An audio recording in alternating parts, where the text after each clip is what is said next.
Alors, bonjour à toutes et à tous. Excusez-moi un peu pour la voix, on a fait la fête avec les jeunes insoumises et insoumis hier soir, on a fait le karaoké, donc voilà. Donc moi je m'appelle Amandine Fouillard, je suis co-animatrice du livret Égalité Femmes-Hommes de la France Insoumise, avec aussi Féministe Insoumise, vous voyez souvent le petit féministe. Donc aujourd'hui on va avoir une petite conférence sur les femmes en politique, donc notamment avec Clémentine Autain, donc qui est notre députée France Insoumise, avec Danielle Simonet, donc, qui est conseillère de Paris, Mathilde Larère, qui est historienne des révolutions de la citoyenneté, et qui fait aussi un petit atelier sur le livre qu'elle a écrit avec Aude Loriot juste après, qui est très intéressant. Et veuillez aussi excuser Annie, la mère de LV, qui devait venir, mais qui a eu... qui apparemment, c'est la faute de Clémentine. Donc, je prends la responsabilité. Moi, je fais une petite introduction et après les intervenantes vont parler. On prendra un tour de parole à la fin. On va essayer d'être, on va dire, je prioriserai, on va dire, les femmes dans les interventions. Ça changera un petit peu pour une fois qu'on est une tribune exclusivement féminine. Ça change aussi. Sur le niveau des femmes en politique, être une femme en général, c'est un parcours de combattante. Et en politique, on a conscience en fait la conscience du sexisme, elle peut être exacerbée parce qu'elle rentre en jeu en fait dans un domaine où les femmes n'avaient pas leur place pendant très longtemps. D'ailleurs, certains considèrent que les femmes n'ont toujours pas leur place dans le domaine politique. Et c'est aussi des enjeux de pouvoir qui sont importants. Donc forcément, il y a une concurrence encore plus où les femmes prendraient la place aussi des hommes, etc. Et c'est un lieu de pouvoir décisionnaire important. Notamment dans les milieux progressistes, on a tendance à être justement encore plus consciente et conscient justement des enjeux du sexisme.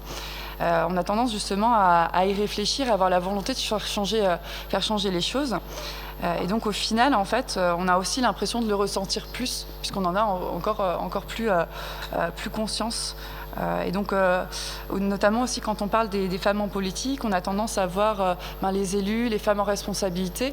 Mais aujourd'hui, dans la salle et dans les amphis en général, toutes les femmes qui sont ici sont des militantes et donc sont des femmes aussi en politique. Et c'est important aussi d'analyser le sexisme autant dans les institutions politiques, dans les médias en tant qu'élus, mais également dans les organisations et dans les lieux de militantisme, les manifestations, etc. Parce que le sexisme est présent à tous les niveaux. Donc ça, les intervenants vont pouvoir tout en parler parce qu'elles sont autant militantes qu'élues ou historiennes dans ces domaines. La politique, c'est aussi la volonté de faire avancer les droits des femmes. Et ça peut aussi également nous mettre la pression à nous, militantes et élues, parce qu'au final, on a en fait le poids de la moitié de la population sur le dos pour faire bouger les choses, parce que la politique peut faire aussi concrètement bouger les choses. Donc on a la pression du sexisme, la pression de vouloir bien faire les choses. Et en fait, quand on est une femme en politique, on ne peut pas en fait faire le moindre écart, parce que ça nous sera toujours reproché à ce niveau. On en fait quand même. Ce qu'il faut savoir également, c'est que les femmes en politique, elles subissent la domination patriarcale, mais elles peuvent également cumuler d'autres discriminations. Et c'est aussi important de le prendre en compte. Donc voilà, c'est vraiment un résumé. On va aller plus profondément dans les choses avec nos intervenantes. En tout cas, ce qu'il faut savoir, c'est qu'il est encore bien difficile d'être une femme en politique, même si dans le fond, l'égalité semble acquise. Dans les faits, c'est beaucoup plus compliqué. Donc moi, je commence parce que je suis là pour faire le cadrage historique. C'est pratique quand on est historienne, on commence toujours vu qu'on est le passé. Alors, finalement, c'est pas plus mal qu'on discute aujourd'hui de la place des femmes en politique, de comment elles sont traitées, de comment elles peuvent réagir, parce qu'au bout du compte, on serait 70 ans en arrière, on se demanderait même tout simplement si on a le droit d'y rentrer. Donc il y a quand même eu un certain nombre de progrès. Comme tu le disais, Amandine, les femmes ont été très longtemps, et d'ailleurs plus dans notre pays que chez nos voisins, exclues de la vie politique. Elles ont essayé d'y rentrer, faut pas rêvé, mais à chaque fois, c'était non. Alors, elles sont exclues depuis très longtemps, et ça aussi, c'est une spécificité française, puisque la loi salique interdisait aux femmes d'être reines, alors qu'il pouvait y avoir des reines d'Angleterre, des tsarines de Russie, des impératrices d'Autriche. Non, en France, la reine de France, c'était forcément la femme du roi ou la mère du roi suivant. Donc ça a marqué quand même, ça explique aussi des spécificités dans notre pays. Alors la Révolution, il y a des trucs bien pour les femmes pendant la Révolution. Égalité civile, égalité dans le mariage, égalité face aux successions. Mais l'entrée en politique, non. La seule chose qu'on leur a autorisée, c'est d'assister aux séances de l'Assemblée. L'Assemblée nationale, constituante la Convention, elles avaient le droit d'y assister. Il y avait une tribune en hauteur, elles venaient. Et pour vous montrer qu'on avait du mal à accepter la place des femmes en politique, ces femmes qui assistaient aux séances, et elles étaient nombreuses et elles étaient intéressées par la chose politique, on les appelait les tricoteuses. Vous avez dû entendre ce mot. Pourquoi on les appelait les tricoteuses? Parce qu'en fait, il n'y avait pas beaucoup de place, donc elles arrivaient en avance pour avoir de la place, et comme elles se faisaient chier, qu'il n'y avait pas de smartphone, et ben elles tricotaient. Voilà. Et donc on les appelait les tricoteuses. Mais résultat, alors que c'était des militantes, souvent très engagées dans la vie politique, très intéressées à la vie politique, le terme que l'on a retenu les ramenait à une fonction dite féminine, qui était le tricot. Et donc c'est quand même... ça dit un peu ce qu'on en pensait. Par ailleurs, à partir de 1795, elles n'ont même plus le droit d'assister à ces assemblées, parce qu'en fait, elles assistaient, mais pas calmement, c'est-à-dire qu'elles soutenaient certains députés. Et il se trouve que les femmes sont entrées en politique plutôt par la porte de gauche. La plupart des femmes politiques, par exemple les femmes de la Société des femmes révolutionnaires et républicaines, c'était des hébertistes. Les femmes se sont plus engagées à gauche. Et on a fermé beaucoup l'entrée des femmes en politique, parce que les femmes qui étaient politisées et qui s'organisaient, c'était des groupes de gauche qu'on voulait remettre au pas, et c'est net dans le directoire. Elles ont d'ailleurs perdu aussi le droit d'association qui leur avait été donné au début de la Révolution française et qui leur est supprimé en 1793. Alors pourquoi est-ce qu'on ne veut pas des femmes en politique? Alors là, c'est le déchaînement des représentations stéréotypales sur les femmes. Sachez-le, nous sommes trop émotives, nous pleurons beaucoup, et quand nous ne pleurons pas, nous faisons des crises d'hystérie. Hystérie venant d'utérus, le mot est lié. De toute façon, on a des petits cerveaux, donc on pense moins bien, donc c'est un peu embêtant pour la vie politique. Et puis, on est prise par nos émotions, donc on peut tomber amoureuse de députés. Résultat, on voterait mal parce qu'on est amoureuse du député. Ou alors, on pourrait être séductrice et séduire un député qui se mettrait à voter mal. Donc en fait, la femme dans le milieu politique, c'est très embêtant. Et puis, on dit que la femme, si elle rentre en politique, elle va, c'est le terme de l'époque, abjurer son sexe. Qu'est-ce que ça veut dire? Ça veut dire qu'en fait, comme la politique est considérée comme une affaire d'homme, si la femme entre en politique, elle va perdre sa féminité. C'est la grande angoisse du XVIIIe siècle au XIXe siècle. Les femmes en politique, on les peint toujours sous des traits de virago. Elles sont forcément moches, forcément masculines. C'est pas possible. Il faut pas rentrer en politique. Et puis, c'est des très mauvaises mères, des mauvaises épouses. Une vraie catastrophe. On invente, on théorise ce qu'on appelle la théorie des sphères séparées, qui veut qu'il y a une sphère qui est réservée aux femmes, qui est la sphère privée, et une sphère qui est celle où seuls les hommes peuvent intervenir, qui est la sphère publique. Et au nom de cette théorie des sphères séparées, les femmes doivent rester dans leur sphère, sinon ça va faire le bordel dans les familles, dans les femmes qui vont se masculiniser, et des barbes qui vont leur pousser, c'est l'horreur, et dans la société en général. Donc les femmes se sont heurtées à ce mur-là, et ce mur se redresse à chaque fois qu'elles essaient d'entrer en politique. En 1830, elles essaient toujours à la faveur de révolution. C'est normal, la révolution est un moment d'ouverture des possibles qui permet aux femmes d'essayer de revendiquer un certain nombre de choses. Donc elles essayent en 30, non. Elles essayent en 48, non. Il y a même une femme qui se présente aux élections en 1849, Jeanne de Rouen. Bon, elle fait un score de merde, parce qu'évidemment, de toute façon, elle n'avait pas le droit de se présenter, puis les gens ne votent pas pour elle. Et c'est le déferlement. Daumier fait tout un tas de caricatures où il représente soit des foyers dévastés par la femme qui vient d'entrer en politique, genre la nana fait cuire le cirage du mec au lieu de faire de la soupe, le bébé est à moitié mort parce que de toute façon personne ne s'en occupe, ce genre de choses. Et les femmes en politique sont toujours présentées soit complètement avinées, bon, vu notre état ce matin, c'est pas complètement faux, et mais les hommes aussi, notez, et moi... Moi, là, j'ai un peu trop bu hier, je vous préviens. Et enfin, en tout cas, des visions très, très négatives. La République arrive, alors on va se dire, ça y est, la République, les femmes vont pouvoir entrer en politique. Non! Parce qu'on vient d'inventer un nouvel argument très efficace pour empêcher aux femmes d'entrer en politique. Nous sommes trop cléricales. Alors, si les femmes votent, c'est les curés qui vont voter. Eux, ils ont le droit de vote, c'est des mecs. Mais les femmes, on va leur interdire le droit de vote au motif qu'elles seraient trop cléricales. Les suffragettes vont lutter contre ça, mais être très violemment réprimées. Pour vous donner un peu le niveau de ce qui se disait à l'époque, 1893, dans le Figaro, qui écrit « Si jamais on donne le droit de vote aux femmes, demain, les bœufs voudront voter. » Ouais, pas mal, hein. 1919, un sénateur, qui faisait partie d'ailleurs des sénateurs, parce que en 1919, le droit de vote est passé à la Chambre des députés, mais il a été arrêté par le Sénat, comme il le sera à 5 reprises successives pendant l'entre-deux-guerres. Eh bien, ce sénateur dit, mais enfin, voyons, les mains des femmes sont faites pour être baisées, et pas pour déposer un bulletin dans l'urne. Voilà, c'était un peu l'ambiance. Alors, les femmes continuent à essayer, hein. Elles se présentent, il y a plusieurs femmes qui se présentent aux élections dans les années 20, et alors ça, on le sait très peu. C'est marrant parce que même dans l'histoire des femmes, même les féministes, on ne le dit pas assez, il y a 7 femmes qui ont été élues en 1925 en France. Elles étaient toutes présentées sur des listes du Parti communiste qui avait décidé de porter la cause des femmes. Et 7 femmes ont été élues au municipal en 1925. Alors je les cite parce que je trouve que c'est toujours important de citer les femmes qui sont pionnières. C'est Joséphine Pincalé à Douarnenez, s'il y a des Bretons.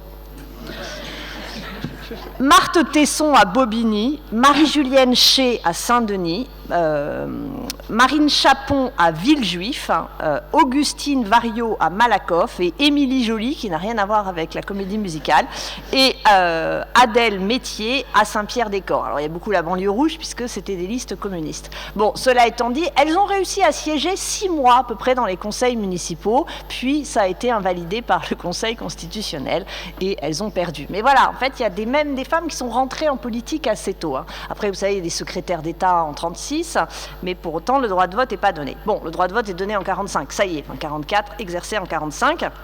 Mais pour vous montrer qu'on avait du mal à se détacher des stéréotypes, d'abord, toutes les candidates ont, dans leur profession de foi, donné leur situation maritale et leur nombre d'enfants. Vous imaginez maintenant s'il y avait ça, Clémentine Autain, nombre d'enfants, etc. C'est dingue, quoi.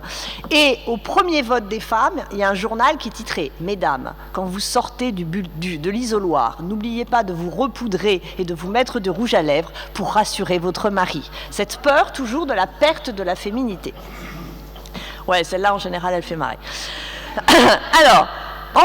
Donc en 1945, ça y est, les femmes votent, elles peuvent être éligibles, mais elles vont mettre longtemps à rentrer en politique. En 1945, 6% des députés sont des femmes, mais c'est le côté effet d'entrée, puis les mouvements de résistance avaient porté beaucoup de candidatures femmes. Une fois que ces mouvements de résistance sortent de la vie politique et sont remplacés par les partis, eux, ils ne vont pas présenter de femmes.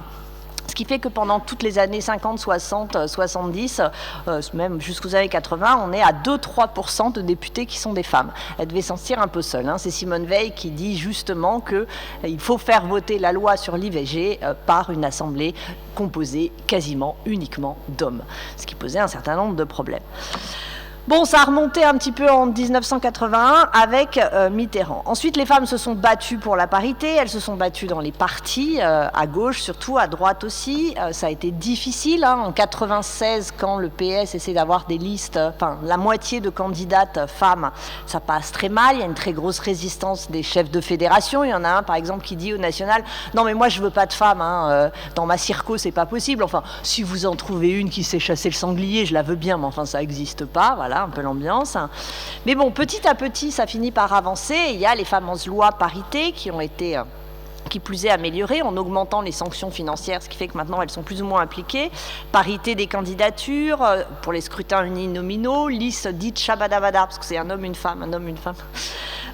Pour les listes, les scrutins de liste, binominal pour les départementales. Et donc maintenant, on a une situation qui est plutôt on pourrait dire, correcte. 48% des conseillères, enfin des conseillers régionaux sont des femmes, 40% pour les municipales, 39% de femmes à l'Assemblée nationale, 29% au Sénat. Donc ça va mieux quand même, objectivement.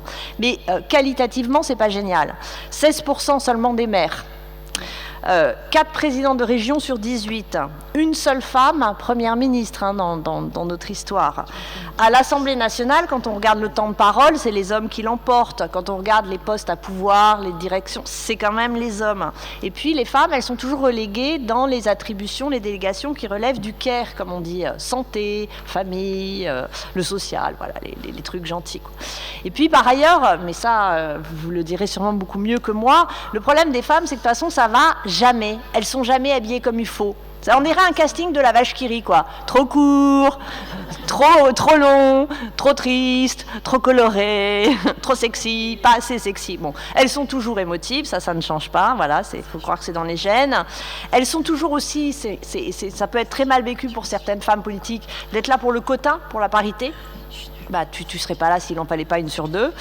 Elles sont cibles de tout un tas d'attaques, hein. Elles sont sexualisées, ramenées à leur corps. On leur demande toujours ce qu'on ne demande jamais à un mec, mais qui c'est qui garde les enfants? Vous vous souvenez, là, c'était Fabius qui avait demandé ça à Ségolène Royal. Elles sont aussi profondément invisibilisées. Je pense qu'il y aura pas mal d'exemples, hein. Mais c'est genre la députée arrive avec son attaché parlementaire, on serre la main de l'attaché parlementaire, bonjour monsieur le député. En fait, c'est madame. Voilà. Et aussi, victime, on a pu le voir, ouais, il y a plein de t-shirts féministes, victime de harcèlement et de violences sexuelles. Le milieu politique n'étant évidemment pas à l'écart de ce problème, voire en étant une caisse de résonance. Donc voilà, c'est pas du tout facile pour les femmes. Cela étant dit, elles y arrivent, elles sont de plus nombreuses, et il y a tout un tas de solutions qui peuvent être développées et dans les institutions et dans les partis qui ne sont pas encore développées, ce qui prouve qu'il y a encore des progrès à faire. Mais je vous laisse la parole.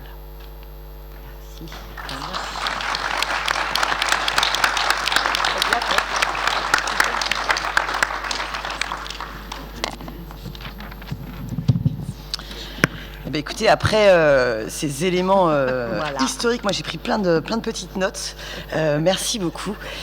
C'est vrai qu'il faut vraiment qu'on prenne conscience qu'on est toutes et tous ici nés dans cette société de la domination patriarcale, quoi.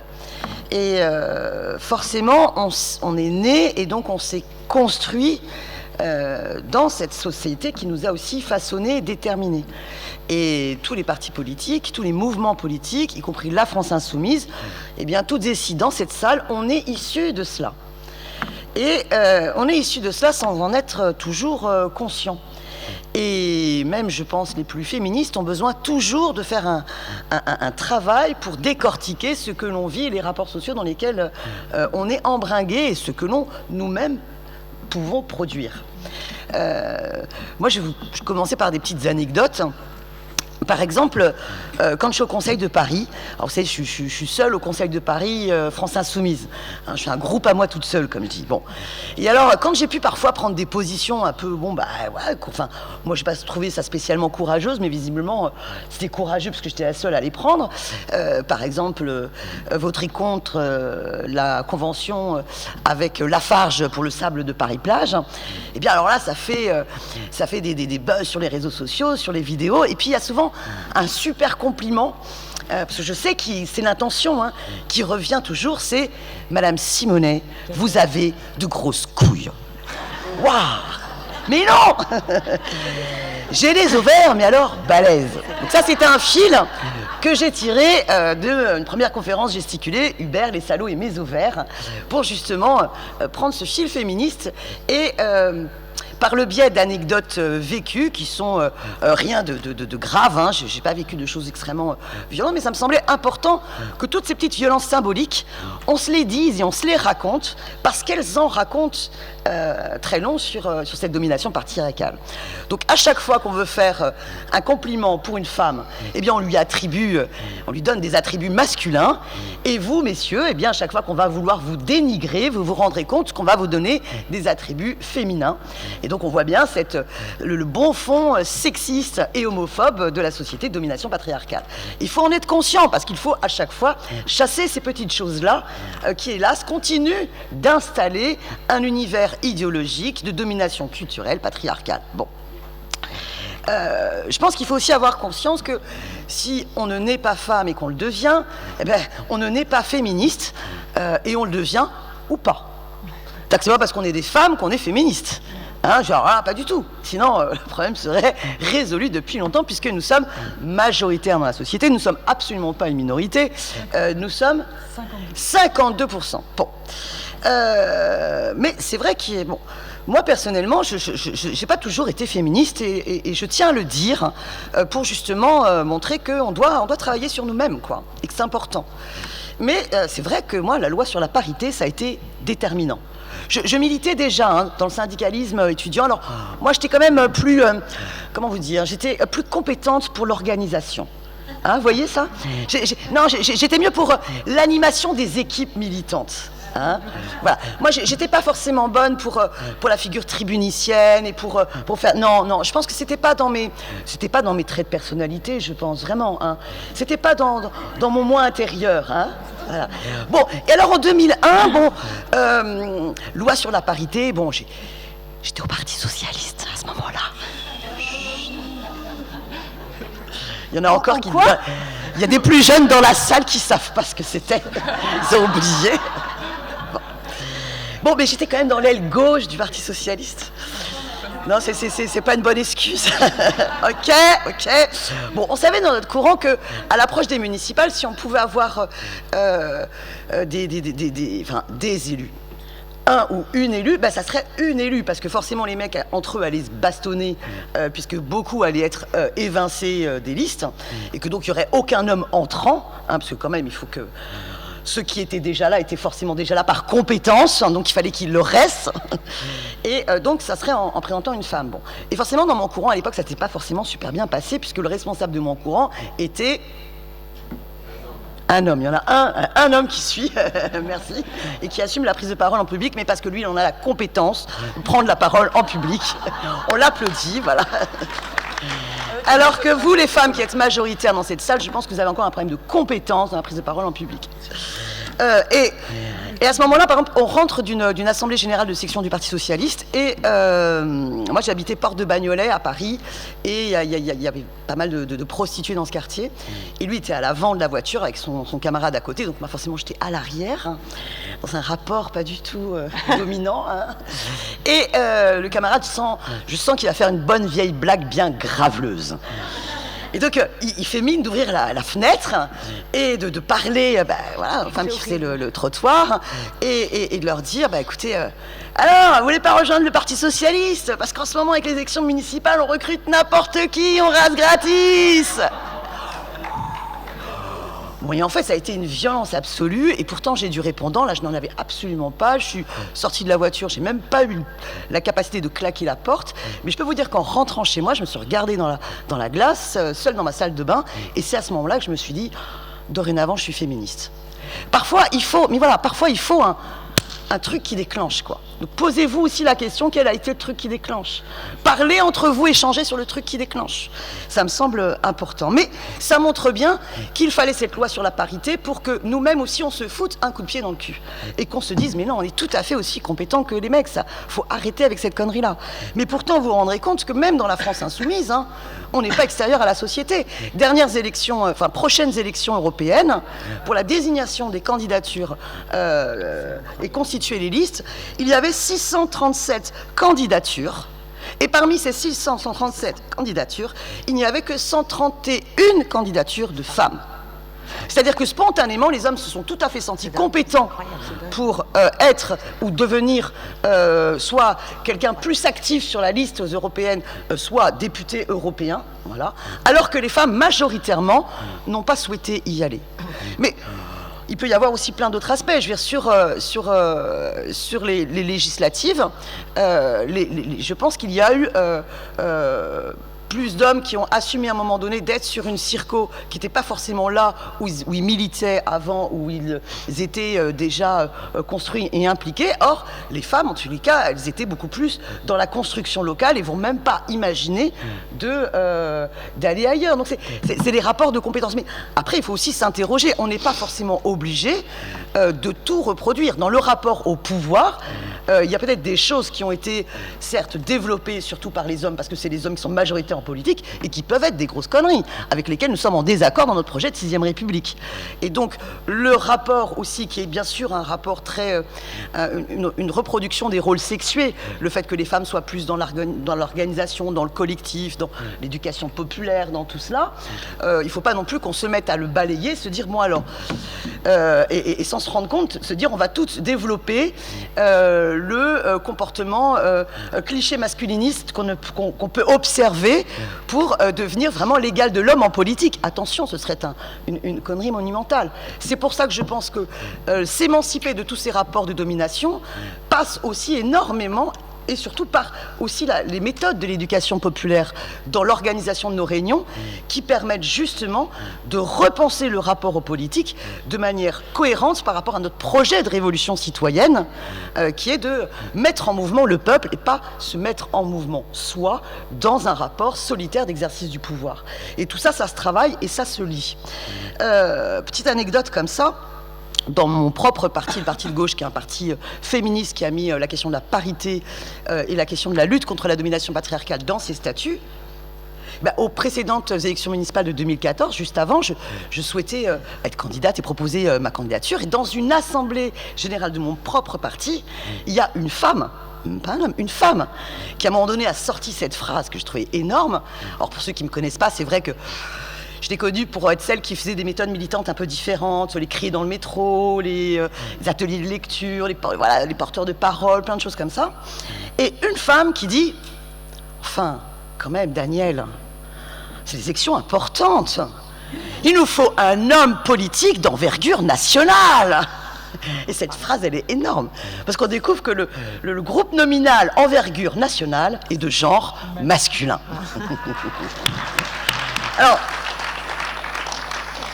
une autre petite anecdote que je trouve marrante et qui a bien fait rire Clémentine, alors je vais la ressortir. Une fois comme ça, on va... vous savez, sous le mandat de François Hollande, vous vous souvenez de François Hollande? Non. Non. Il y a une amnésie, en fait. Une amnésie. Donc, sous le mandat de François Hollande, il y a fort longtemps, eh bien, à chaque fois qu'il y avait des grandes crises, il rencontrait les responsables des principales, enfin des forces politiques, bref. Et donc on se retrouve à un moment donné, après bon peu importe, là je crois que c'était après le vote sur le Brexit. On est donc convoqué, invité, je sais pas, ça servait pas à grand chose par ailleurs. Donc, délégation du Parti de gauche, comme je suis coordinatrice du Parti de gauche avec Éric Coquerel, on avait invité un jeune camarade, Jean-Luc Mélenchon. Et donc, bon, comment se présente la délégation? Il y avait donc Éric Coquerel qui était là, Jean-Luc Mélenchon qui était au milieu, et moi j'étais à la gauche de Jean-Luc Mélenchon, j'adore dire ça. Et donc, on arrive devant l'Élysée, et à ce moment-là, vous avez un protocole hyper précis, quoi. C'est-à-dire que c'est pas chacun y rentre comme ça, sonne, et... Non, vous avez un service du protocole qui veille à ce que votre délégation ne croise pas une autre délégation. Parce que imaginez, on aurait rencontré Marine Le Pen, je veux dire, ça aurait été... on se serait battu dans la rue... Bon, et alors à ce moment-là, avant d'entrer la grande porte de l'Élysée dans la rue, il y a un responsable du protocole qui arrive et qui fait « Bonjour monsieur Jean-Luc Mélenchon, bonjour monsieur Éric Coquerel, alors voilà comment ça va se passer. » Alors moi je ne me suis pas démontée, je fais « Bonjour Danielle Simonet, co-coordinatrice du Parti de gauche. » Bon, mes deux autres camarades ne se sont pas forcément rendus compte de ce qui s'était passé, parce que tout ça va très vite. Et je pense que je pense que peut-être que 15 ans auparavant, j'aurais pas lu la situation totalement genrée, qui fait que même au sommet de l'État, des institutions de la Ve République, eh bien, la femme est totalement invisible. J'étais transparente, parce que par ailleurs, même si j'étais là pour peut-être porter les sacoches de ces messieurs, je pouvais aussi mériter un bonjour. Donc vous avez toute cette invisibilisation, elle montre un sexisme et un mépris social. Voilà, c'est les deux cumulés qui s'alimentent. Alors, comment être conscient de tout cela et comprendre que nous, France Insoumise, si on veut vraiment notre projet de révolution citoyenne et d'émancipation, comment on doit prendre à bras le corps tout ça. Je pense qu'il est important à la fois de continuer le travail théorique. Moi là-dessus j'aimerais beaucoup que le livret féministe s'intéresse à l'expérience kurde dans le Rojava, qui pose la question féministe en point de départ, parce que c'est vraiment extrêmement important, parce que c'est comment dire, dans toutes les grandes révolutions, Mathilde, elle pourrait raconter ça bien mieux que moi, et j'aimerais qu'elle me le raconte d'ailleurs en détail et que je prenne plein de notes, mais dans toutes les grandes révolutions, les femmes ont joué un rôle déterminant. Décisif. Mais vraiment, c'est vrai. C'est vrai. À fond. Bon. À fond. Et pour autant, la question de l'émancipation des femmes n'était pas au cœur d'aucune de ces révolutions. Et même si dans les projets révolutionnaires théoriques, elle a pu apparaître, elle n'est jamais apparue dans sa centralité. Dans la révolution du Rojava, dans la révolution kurde, c'est le point de départ. Et c'est très intéressant, donc vraiment creuser cette chose-là et rencontrer et organiser des débats avec elle. Mais il y a aussi des petites choses toutes simples. Je vous ai parlé de toutes ces petites anecdotes pour vous encourager aussi à raconter les vôtres. Organisez au niveau de vos groupes d'action et de vos quartiers, de vos villes, de vos départements, des groupes de parole, des apéros non mixtes. Ça peut choquer de faire des apéros non mixtes. Pourtant, ça peut être utile. Et messieurs, ça ne vous interdit pas d'en faire aussi de votre côté. Ça ne veut pas dire que toutes nos réunions doivent être non mixtes, c'est pas ça. Mais je pense que des réunions... Alors, le problème, c'est que c'est un peu majoritaire, les réunions non mixtes. Avec Clémentine, je me souviens, pendant la mobilisation contre la loi travail, on s'était bien amusé de voir qu'il y avait des conférences de presse non mixtes du mouvement social qui se faisait, où on voyait souvent une petite brochette que d'hommes en photo dans ces conférences de presse. Bref, private joke. Mais parce qu'entre femmes, on a besoin aussi de se raconter ces anecdotes que nous vivons au quotidien pour pouvoir s'encourager à décrypter ce qui est genré et à s'encourager mutuellement et se dire, mais se pousser à la prise de responsabilité. Il faut continuer la parité. Il n'est pas possible, moi, quand j'aimerais bien qu'on soit très nombreux à chaque fois monter au créneau, quand on voit passer des visuels de nos propres réunions, ou moi je l'avais vu par exemple dans la campagne sur le nucléaire, mais aussi sur des ateliers des lois, où parfois on n'avait que 2 intervenants, 2 hommes en photo. C'est pas possible. La parité dans la visibilité de toutes nos réunions, c'est essentiel. La parité dans l'organisation de nos réunions est essentielle. La parité en alternante des prises de parole, c'est voilà.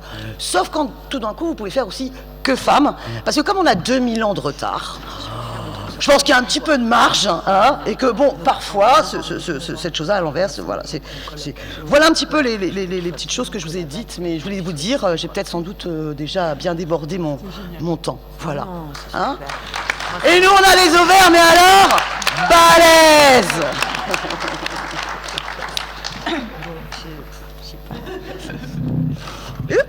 Bien, voilà. Daniel a posé... Non, mais ceux qui pensent que les féministes n'ont pas d'humour, pardon pour leur grade. En fait, on se marre bien. Alors, dans la continuité de ce que raconte Daniel, alors moi, j'ai peut-être un point de vue toujours un petit peu décalé, parce que je suis arrivée en politique en ayant déjà l'épithète de féministe, c'est-à-dire en ayant déjà ce regard. Donc, ce qui modifie un petit peu les choses. Je me souviens très bien au Conseil de Paris, on était ensemble avec Daniel, une fois au tout début de mon mandat, mais j'étais jeune, j'avais 27 ans, et il y a un mec qui me tient à la porte et qui me dit il avait l'air un peu gêné, il me dit est-ce qu'on peut te dire que tu as une jolie robe ? Donc moi je suis au sommet du truc, je dis bah oui, du coup t'as le droit d'être agréable, tu vois, c'est pas un problème. Mais on voit bien que quand on a l'épithète féministe, le rapport est un peu modifié parce qu'on apparaît vraiment comme l'emmerdeuse notoire qui va faire chier tout le monde. Donc ça a un peu modifié, et c'est pour ça que j'ai toujours encouragé les copines à assumer leur féminisme, parce que non seulement c'est exactement ce que tu racontes, c'est-à-dire qu'à partir du moment où on décrypte ce qui se passe, c'est plus du tout la même chose, c'est-à-dire qu'on n'est pas exactement dans le même... c'est ce qui nous permet de devenir sujet et non pas simplement objet, même si c'est pas facile, mais je pense que c'est une étape en tout cas indispensable, à la fois très douloureuse parce que du coup on voit tout ce qui se passe et c'est quand même infernal, douloureux aussi parce que moi, étant féministe et connue comme telle, je reconnais que j'ai énormément de témoignages, c'est-à-dire que très facilement des femmes viennent me raconter leurs anecdotes, leurs histoires et je suis littéralement consternée. Et en même temps, moi j'assume totalement de faire l'emmerdeuse. Donc l'autre jour j'étais dans une réunion, là on était, j'ai aucun problème à dire les trucs, hein, vraiment pas de soucis, réunion non mixte, je leur ai dit l'autre jour et je sais plus quoi, c'était Bompard, il présentait je ne sais quoi, il y avait tout le monde là qui était autour de la table, les députés, et il parle d'une réunion, il cite tous les gens qui étaient dans la réunion et il dit son truc, puis je dis mais qu'est-ce qu'il y a ? Vous avez décidé de faire une réunion non mixte ? Et là c'est vrai que maintenant, c'est là où je vois qu'on a gagné, c'est que tout le monde regarde ses pompes et tout, non c'est pas possible, ils n'assument plus. Je veux dire, il y a un problème, ils le voient, enfin ils ne le voient pas d'ailleurs, mais quand on leur fait voir, ils le voient, pour être plus précise, ils ne le voient pas toujours, mais on a gagné de ce point de vue quelque chose qui me paraît assez important. Et moi, je voudrais insister sur un point qui est que, au fond, ce que tu racontes, ce qu'on voit, c'est souvent des choses qui sont les plus outrancières. Et en fait, ce qu'il faut bien mesurer, c'est le mécanisme qui est un mécanisme insidieux, quotidien, qui est fait de rappel à l'ordre des sexes par des petites choses qui se répètent. Et en fait, c'est ça le problème. On le voit, moi je pense par exemple à l'Assemblée nationale, à cette femme qui un jour a parlé d'un viol dans l'Assemblée nationale, une députée, et il y a un mec qui lui a dit « Ah c'est sûr, c'est pas à toi que ça arriverait », dans l'hémicycle. Hein. Donc c'est d'une violence inouïe. Ça, c'est la face émerger de l'iceberg, c'est-à-dire que c'est ce qu'on voit, c'est ce qu'on nous raconte, etc. Mais ce qu'il faut comprendre, c'est que ce qui pose un problème qui est un problème plus fondamental, ce n'est pas simplement les outrances, c'est comme les pubs sexistes, si vous voulez. Une pub outrageusement sexiste, il faut la dénoncer, etc., c'est pas de problème. Mais le problème, c'est le rappel sans arrêt dans la publicité sexiste des femmes en ménagère, des femmes qui sont des objets pour vendre, des femmes nues pour vendre des pots de voiture. C'est pas une, c'est la répétition. Alors on peut aussi, après si on en regarde une, on dit une pourquoi pas, mais le problème c'est la répétition. Là c'est tout à fait la même chose avec un processus qui est à la fois des hommes qui sont totalement adaptés à un univers qui a été fait par les hommes et pour les hommes, jusque dans la gestuelle, jusque dans la voix, jusque dans absolument tout ce qui relève de la virilité. Il faut bien se rendre compte que la politique c'est un lieu de pouvoir qui est totalement organisé pour la masculinité. Les voix, ça paraît des choses très très connes, mais les voix de femmes, d'abord nous n'avons pas l'habitude de les entendre, donc on a une capacité auditive qui est plus faible. Dans les réunions c'est très, très vite, vous le voyez, quand une femme parle en général le brouhaha arrive beaucoup plus vite et on monte dans les aigus, les micros je pense y compris sont réglés sur des voix d'hommes. C'est un premier problème. Le deuxième c'est la gestuelle, on est habitué à la figure tribunicienne, tu parles de la figure tribunicienne, cette figure là elle est masculine. Vous voyez bien, c'est prendre l'espace, on parle comme ça, voilà. Les femmes, c'est très compliqué. Donc, elles cherchent à chaque fois comment trouver leur style, ça va jamais, elles ont la voix. C'est criard, Duflo. Vous vous souvenez, Duflo, on a beaucoup parlé de sa voix, c'est insupportable, c'est trop aigu. Quand c'est pas sa voix, c'est sa robe. Enfin, il y a toujours un truc qui ne va pas. Ça va jamais, comme la vache qui rit. J'aime beaucoup ton histoire de la vache qui rit. Donc, on a ce problème. Donc, les hommes sont adaptés à ça, et les femmes, à l'inverse, ont aussi intériorisé leur infériorité dans cet univers-là et une espèce d'impression sans arrêt de ne pas être compétente. Anecdote que je raconte assez souvent mais qui m'amuse beaucoup, par exemple, dans l'accès aux médias chez les députés. Un jour, j'avais un média, donc moi j'ai essayé d'organiser, on n'y arrive pas toujours très bien, mais espèce de truc de girl power, c'est-à-dire quand je peux pas aller à un truc et je suis invitée, moi je passe à une nana, prioritairement. Je vais chercher des femmes pour, si je peux pas commencer à me dire, je laisse tomber, ils vont trouver quelqu'un d'autre, en général ils vont trouver un mec. Donc j'essaie de faire en sorte que ce soit des femmes. Et donc ce jour-là, j'avais un truc à 18h, il était 16h30 et je pouvais pas y aller, et donc je prends une femme députée que j'adore, qui est formidable, qui pouvait très bien le faire, et je lui dis, tiens, à 18h, là je peux pas faire ce truc, est-ce que tu veux pas y aller? Elle pouvait, à ce créneau horaire. Elle me dit, c'est sur quoi? Je me souviens plus, enfin c'était un sujet. Ah non, mais je sais pas ce sujet-là pendant 1h30, non mais je peux pas, il faudrait que je travaille, j'ai pas la connaissance. Je lui dis, écoute, tu viens, je te briefe, non, je t'assure, je peux pas. Et là passe un député, dont je ne dirai pas le nom, homme, jeune, qui à mon avis n'avait absolument pas plus de connaissances que ça. Je lui dis, tiens, à 18h, j'ai ce machin-là, et tout. Est-ce que tu peux le faire? Ouais, pas de problème, sur quoi? Ouais, ok, pas de problème. Et comme très souvent aussi, après les interventions, et c'est fascinant, un mec intervient à la tribune ou dans un média, etc. Il sort et il te regarde, il fait, j'ai été bon, hein. Tu connais ça? Et une nana, systématiquement, ça va, j'étais pas dit trop le... Non, mais il y avait ce truc-là, c'était quand même pas terrible et tout. Donc une grande capacité des hommes à s'auto-satisfaire, à être très coq, très cocorico de soi-même, enfin content, quoi. Et les nanas, toujours, mais non, mais c'est pas sûr, enfin j'ai quand même, puis j'avais mon truc de travers, etc. Mais bon, et forcément, ça crée une mécanique qui se répète et qui produit des trucs, ou même là, et je vous assure qu'on fait des efforts, là, sur notre fil interne, pour les amphis d'été, on a constaté que, je sais pas, 90% des matinales, des machins, des duplex, c'est les hommes, et donc il y a le rappel qui est battu, mais vous voulez pas, il n'y a pas des femmes qui peuvent, etc. Et on arrive. Il y a une mécanique, si vous voulez, qui est extrêmement difficile à défaire. Par ailleurs, je pense que nous avons un problème de plafond de verre, parce qu'on rentre dans un moment qui est un moment un peu différent par rapport à avant. Avant, il y avait quelques femmes qui étaient des pionnières et qui d'ailleurs avaient une stratégie. Je pense à Marie-Georges Buffet, je pense à Martine Aubry, à Édith Cresson, avec tout ce qu'elle a pris dans la tête, ce genre de femmes en politique qui, en gros, étant tellement minoritaire qu'elle n'avait pas d'autre choix que finalement de reprendre les attributs masculins et de se mouler, d'essayer de faire comme des mecs, donc y compris physiquement, d'avoir une tenue vestimentaire peu féminine, etc. D'ailleurs, on se moquait d'elles, on disait elles sont trop mecs, alors elles sont trop mecs, pas assez femmes, enfin ça va jamais. Celle qui a essayé de trancher le truc, c'est Ségolène Royal, mais alors du coup, qu'est-ce qu'elle s'est pris? Ça devenait insupportable. Non seulement elle assumait sa féminité, mais en plus elle voulait le pouvoir suprême, être présidente de la République. Enfin, il y a quelque chose qui joue sur les deux tableaux qui, je pense, a été littéralement insupportable dans une société qui n'est absolument pas prête pour ça. Mais nous avons le nombre, et je pense que ce nombre nous permet plus exactement de bouger un peu la stratégie et les possibilités. Et en même temps, on observe le plafond de verre. Et c'est vrai que cette année, moi, j'ai été marquée par le départ de l'espace politique de femmes qui avaient réussi à arriver en première division, comme on dit, hein, c'est-à-dire Nathalie Kosciusko-Morizet, elle se barre, Cécile Duflot, elle se barre, Najat Vallaud-Belkacem, elle se barre. Mais il n'y en avait pas tant que ça qui étaient arrivées, si vous voulez, à un stade. Voilà. Et le problème, c'est que pour remettre des femmes à ce stade-là, c'est pas du jour au lendemain, c'est long. Et comme c'est très difficile de faire péter le plafond de verre, quand vous avez un panel qui part, il faut recommencer. Et je trouve que ça nous met dans une situation collectivement qui est assez difficile.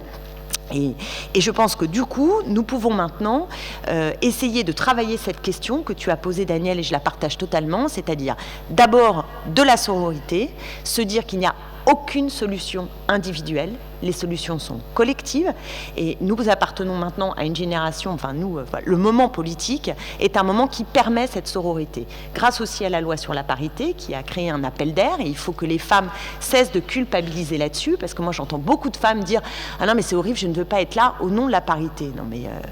c'est l'inverse en fait, c'est-à-dire qu'il faut se rendre compte que la parité ne fait que réparer une inégalité, donc il n'y a rien à devoir, enfin on ne doit rien du tout, c'est l'inverse, ça marche dans l'autre sens, c'est quelque chose qui répare une inégalité fondamentale. Donc déjà prendre cette assurance et avoir un travail collectif de solidarité qui est une solidarité aussi entre femmes, parce que la parité, je l'ai dit plusieurs fois, je sais que ça choque, mais il y a un effet pervers à la parité qui est que vous avez des cases femmes. Là par exemple, pour les européennes, on a fait 2 cases. Heureusement d'ailleurs, parce que vu le nombre de candidatures femmes, enfin bref.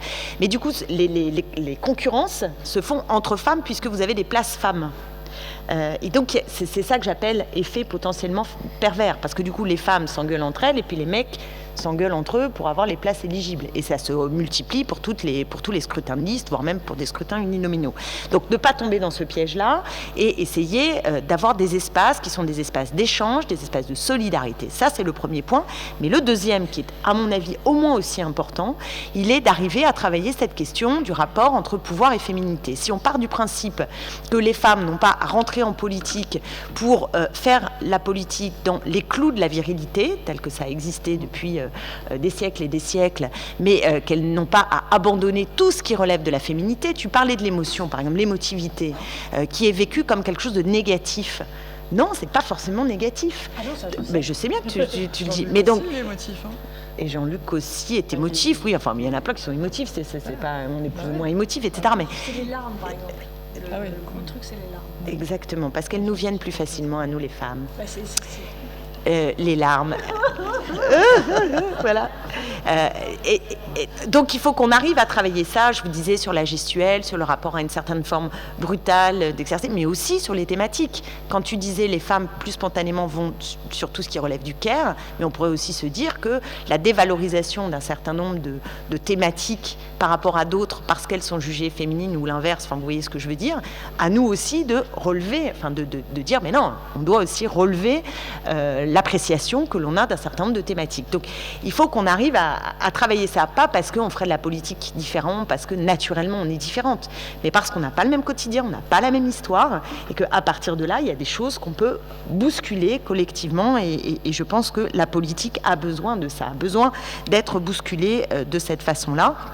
Et je crois qu'on a de ce point de vue beaucoup à faire, parce que on est pris très souvent aussi avec cette histoire de parité. À la fois c'est bien parce qu'ils voient et ils sont obligés d'eux, mais le problème c'est de ne pas y être simplement pour la photo. On l'a vu, où est-ce que c'était cette photo incroyable qui nous a mis si en colère, où il y avait les responsables de gauche, c'était au Tréport, ils sont allés. C'était au Tréport. C'était pendant la mobilisation, c'était en mars, en février-mars, quoi. Février-mars, une conférence de presse. Donc il y avait Ruffin, il y avait Jumel, il y avait Benoît Hamon, il y avait Besancenot, il y avait Pierre Laurent. Non, je t'ai plus. Puis alors, au dernier moment, j'ai failli venir, mais personne ne m'avait proposé. Il m'a dit, ah oui, c'est bien, t'as raison, il n'y a pas de femme. Et puis alors, c'est la première fois de ma vie, j'ai dit, mais allez vous faire foutre. Et je ne sais pas aller. J'en avais ras le cul parce que je n'avais pas envie de faire la... Et en fait, cette photo a énormément circulé parce que justement, il n'y en avait pas. Et je me dis, finalement, j'ai bien fait d'y aller parce que là, on voyait vraiment à quel point il n'y avait pas de femmes et que c'est quand même pas possible d'avoir une gauche dont tous les leaders, parce que c'était les leaders qui étaient présents, étaient des leaders masculins. On est vraiment face à un os qui me paraît être un os considérable. Et donc pour terminer, moi je pense puisqu'on a dit qu'on chanterait l'hymne des femmes, c'est vrai que dans l'hymne des femmes, il y a cette phrase qui est fondamentale, qui est « Connaissons notre force les femmes ». Et je crois que ça passe par là, c'est-à-dire d'avoir confiance dans notre force, mais notre force, elle ne fonctionne qu'à la condition que nous la mettions en mouvement et que nous la fassions vivre. Et donc ça suppose de continuer à mener ce travail-là. Moi, je disais à Mathilde tout à l'heure qu'au mois de novembre, je veux faire une journée sur femmes et pouvoir à l'Assemblée nationale. Et c'est une façon, une contribution avec d'autres pour essayer d'entamer, de poursuivre ce travail qui est un travail pour le siècle, comme on dit. Hein. On peut faire comme les mecs qui disent ça. Oui, moi, je travaille pour le siècle. Alors, nous aussi, travaillons pour le siècle.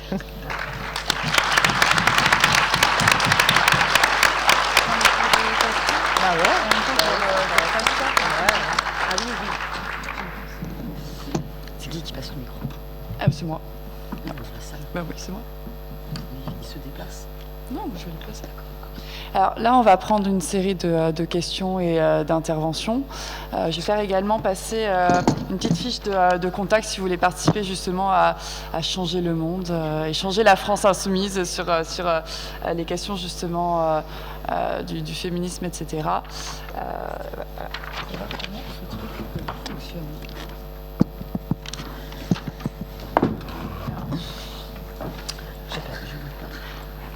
Elle pleurait tout à l'heure, là, elle s'est calmée, mais là j'ai l'impression qu'elle va partir. Bonjour, merci pour vos interventions. Et j'ai plusieurs interrogations sur lesquelles du coup j'aimerais que vous rebondissiez, notamment par rapport au fait, à l'éternel reproche, vous les féministes, vous divisez les luttes, etc., qu'on entend beaucoup à gauche. Mais je pense que la question se pose au sein d'un parti, notamment avec une discipline de parti assez stricte, comme le sont tous les partis actuellement. Dans quelle mesure vous arrivez effectivement à combiner cette discipline de parti? Je ne parle pas forcément de choses qui relèveraient de violences très fortes, parce que les beaux pains, etc., on les veut plus, ça c'est évident, mais pour ce qui est effectivement du plus insidieux, du plus quotidien, dans quelle mesure vous arrivez effectivement à faire front en tant que parti et pour autant dénoncer ou en tous les cas, s'arranger en interne, ce qui peut être problématique. Et puis une autre question aussi par rapport à, vous parliez de NKM tout à l'heure, je me souviens d'un débat que j'avais avec ma grande-tante à un moment donné, donc autre génération de féministes, qui me disait, non, je suis pas forcément d'accord avec elle, mais comme c'est une femme, dans tous les cas, je serai solidaire. Oui, là, la question se pose moins bizarrement. Oui, donc par rapport à ça, effectivement, encore une fois, il est évident que il ne s'agit pas de se tirer dans les pattes, etc. Mais est-ce que par rapport à une adversaire politique, par exemple, est-ce que c'est pas aussi diminuant de se dire je vais lui accorder un traitement spécial de sororité où je vais moins la considérer comme une adversaire politique parce que c'est une femme. Donc voilà.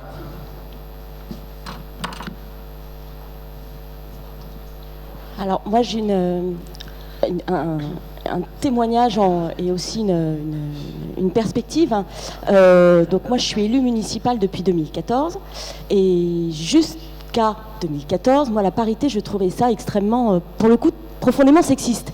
Parce que ça voulait dire que les femmes étaient choisies autour d'une phrase qui est bien résumée d'ailleurs, qu'on entend assez souvent, c'est « il faut des femmes ». Or moi je voulais pas être choisie parce que je suis une femme, je voulais être choisie pour ce que j'ai là-dedans, pour ce que je porte, pour la compétence que j'ai à l'exprimer, à le défendre, etc. Bon, 2014, je suis élue municipale et je décide, parce que c'est ma petite marotte à moi parmi d'autres, de siéger, d'être déléguée de ma commune au syndicat des eaux d'Île-de-France. Voilà, je vois la tête que fait Danielle, je pense qu'elle a compris le problème assez vite. J'arrive donc parmi à peu près, on doit être 300 délégués, quelque chose comme ça. Donc j'arrive, et là il y a un double choc. D'abord, que des mecs entre 50 et 75 ans, voilà, déjà. Et alors, tous, il y a en plus une discrimination extrêmement sociale, ce que tu décrivais un peu tout à l'heure, c'est-à-dire que tous, costumes gris, etc. Moi, je suis arrivée, j'ai envie de dire, dans mon jus, donc j'étais en jean, en basket, je me suis dit, merde, il y avait un code couleur, un code vestimentaire, j'étais pas au courant. Donc déjà, je suis arrivée, je me suis fait un peu remarquer, et c'est là que j'ai appris à reconnaître Monsieur Santini. Voilà, je ne sais pas si certains le connaissent, il est épouvantable. Il est donc vice-président du CEDIF depuis, je ne sais même plus combien de décennies. Voilà, je crois que ça doit se compter effectivement en millénaire. Il a largement plus de 75 ans. Et alors, c'est une horreur. Je vous passe les propos sexistes, misogynes, le dénigrement permanent des femmes. Alors on est extrêmement minoritaire au sein du CEDIF. Il doit y avoir peut-être 50 femmes, 60 femmes sur les 300 délégués. Alors aussi parce que, et c'est là qu'on voit que la parité ne règle pas tout, mais aussi parce que il se trouve que la question de l'eau, comme les questions d'urbanisme ou des finances, etc., c'est pas des délégations très féminines. Donc c'est aussi pour ça qu'on est très minoritaire. Et un jour, je décide quand même, au moment du renouvellement des commissions thématiques du CEDIF, je décide, bon allez, j'y vais, je dépose un vœu pour qu'on fasse de la parité au sein de ces commissions. Parce qu'évidemment, les 13 vice-présidents sont des hommes, mais les présidents également de commission sont aussi des hommes. Je décide de porter ce vœu. Un tollé, je vous explique même pas.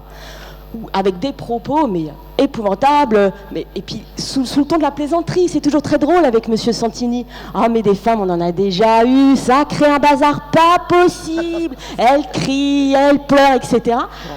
Et moi, je suis là dans cette salle, avec quand même au moins 49 autres femmes, je les regarde, je me dis, et je suis la seule que ça choque. Je suis la seule que ça choque, parce qu'il y a aussi une question générationnelle qui fait que, elle aussi, elle trouve ça marrant, mais c'est de l'humour, c'est rigolo, mais prenez pas tout au pied de la lettre, Madame Fenas, c'est pour rigoler. Et j'étais la seule que ça choquait. Et pour le coup, c'est là que finalement j'ai trouvé que la parité, c'était pas si mal, surtout si ça peut permettre de dégager cette espèce de phallocrate sur pattes qui est Monsieur Santini. Et c'est là que j'en viens à mon élargissement de la parité, justement, parce que non seulement maintenant je suis devenue pour, mais en plus je veux que ça s'élargisse, à tous ces espèces de, je sais pas comment, moi, genre d'espèces d'organismes parapolitiques, voilà, qui sont tous les syndicats, les déchets, l'eau, etc. Enfin, il y en a pléthore dans les communes, tous les syndicats intercommunaux qu'on peut tous connaître, dans lesquels la parité n'est pas absolument pas obligatoire. Et c'est ce que m'avait retorqué Santini. Mais de toute façon, on n'est pas obligé de l'appliquer, donc on s'en fout. Donc voilà, c'est juste un témoignage et voilà, il faut élargir cette parité justement à tous ces syndicats.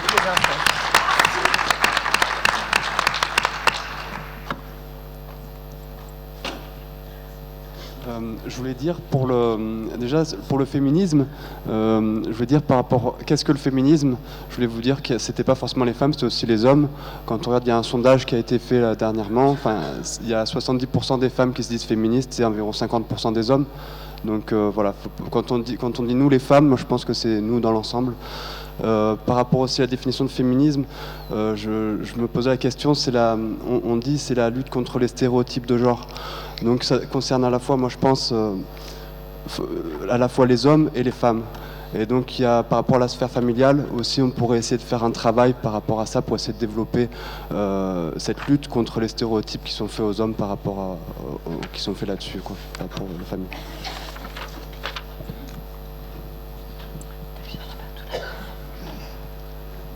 Bonjour, je suis Sophie, militante à Dijon. Déjà, je voulais vous remercier pour tous les propos qu'on a pu entendre, parce que moi, ça m'a fait énormément de bien. Je me suis tellement retrouvée dans ce qu'on peut vivre en tant que militante, effectivement reléguée à des fonctions plutôt organisationnelles, écartée des postures tribuniciennes et j'en passe.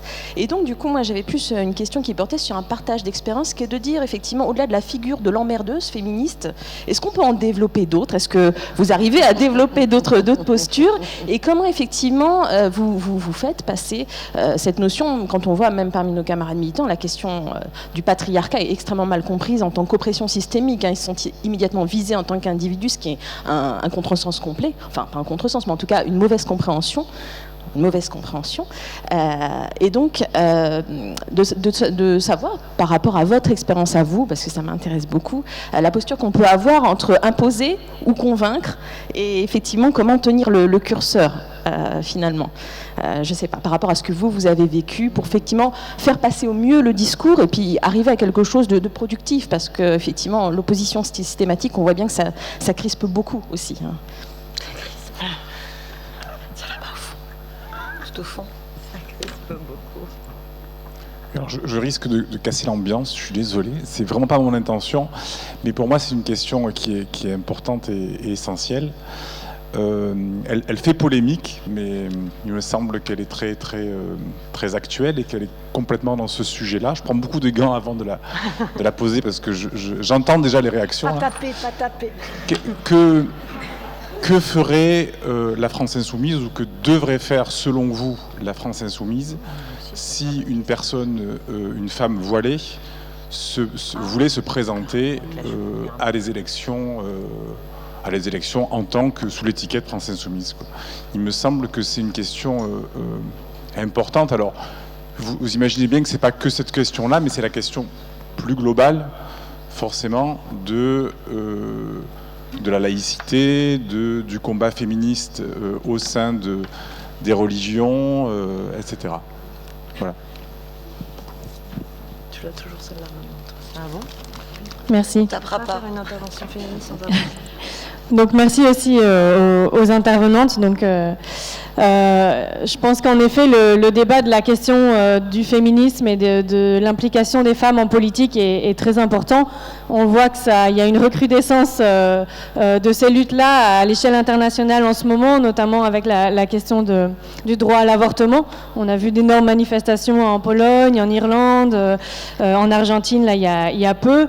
Et je pense que c'est quelque chose qui va de soi quand on est dans un système où on a une crise qui s'approfondit, où on a une violence de la part de la classe capitaliste qui devient vraiment de plus en plus forte, et que c'est important qu'on explique qu'en effet les femmes dans cette société sont aujourd'hui les premières victimes, et qu'on revienne sur les fondements de l'oppression des femmes, sur la question du patriarcat en effet, et de comment aujourd'hui dans le système capitaliste finalement le fait de nourrir cette division, de nourrir cette oppression est essentiel parce qu'en fait, en effet, si les femmes se mettent à lutter, on remet en danger absolument toute cette société-là.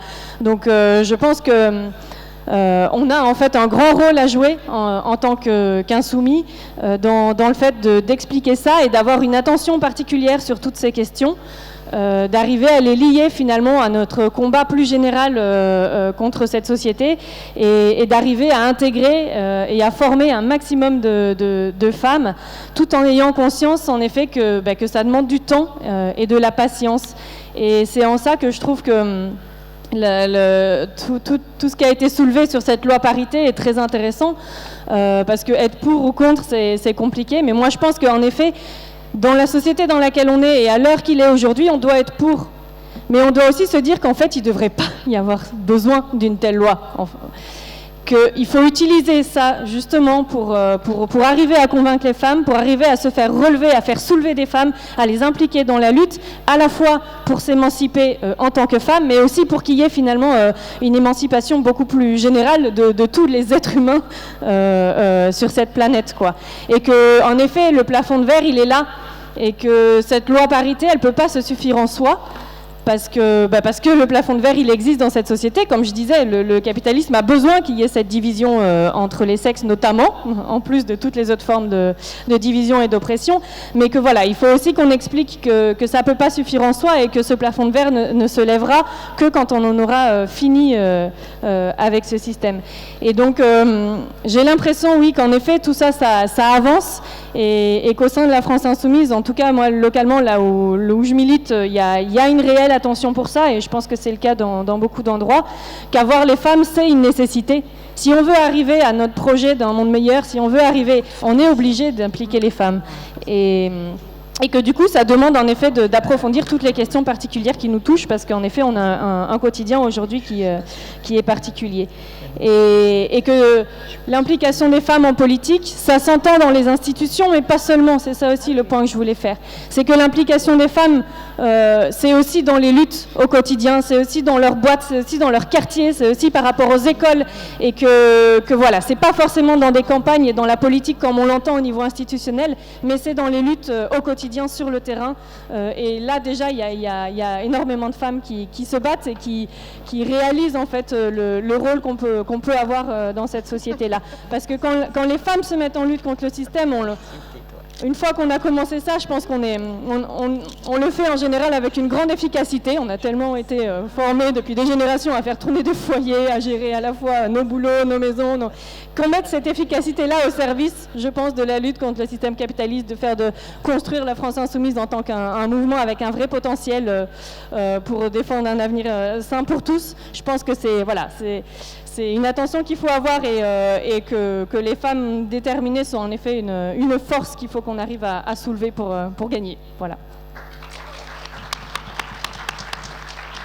Alors, j'ai trois interventions. J'ai vu le reste. On va, je pense, donner la parole après aux intervenantes et on refera une slave de questions. Non, on pourra pas. On pourra peut-être pas, mais on pourra toujours discuter après. Ouais.